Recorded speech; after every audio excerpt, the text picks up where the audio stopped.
കോതമംഗലം രൂപതയുടെ കീഴിൽ പ്രവർത്തിക്കുന്ന ഉന്നത വിദ്യാഭ്യാസ സ്ഥാപനം Viswajyothi engineering college Vazhakulam. Silver ജൂബിലിയുടെ നിറവിൽ അക്കാദമിക് മികവിന്റെ 25 വർഷങ്ങൾ പിന്നിടുന്ന വിശ്വജ്യോതിയോടൊപ്പം നിങ്ങളുടെ ഭാവി സുരക്ഷിതമാക്കൂ. തൃക്കളത്തൂരിൽ കാലാവധി കഴിഞ്ഞ മരുന്നുകൾ തള്ളിയ സ്ഥാപനത്തിന് പിഴ ചുമത്തി പായിപ്പട പഞ്ചായത്ത്.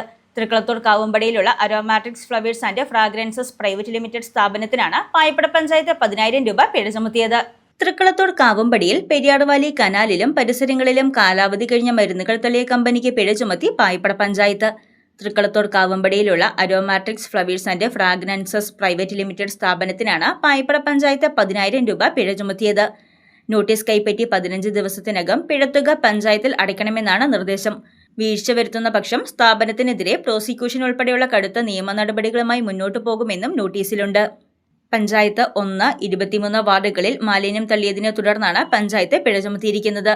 വാർഡ് മെമ്പർമാരായ ശാലിനി ഷാജി, MC ബിനിയൻ എന്നിവരുടെയും നാട്ടുകാരുടെയും ഇടപെടലിന്റെ ഭാഗമായി മാലിന്യം തള്ളിയവരെ കൊണ്ട് തന്നെ അവ നീക്കം ചെയ്യിപ്പിച്ചിരുന്നു. കമ്പനിയിൽ നിന്ന് മാലിന്യം നീക്കം ചെയ്യാൻ കരാർ നൽകി എടുത്തുകൊണ്ടുപോയ വ്യക്തിയാണ് ഇത്തരം പ്രവൃത്തി ചെയ്തതെന്നാണ് കമ്പനിയുടെ ഭാഗത്തു നിന്ന് അറിയിച്ചിരിക്കുന്നത്.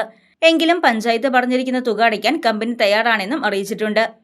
News desk Muvattupuzha news. എന്റെ കാഴ്ചയ്ക്ക് ചില ബുദ്ധിമുട്ടുകൾ അനുഭവപ്പെടാൻ തുടങ്ങിയത് ഈയിടെയാ. ആദ്യം ടെൻഷനായി.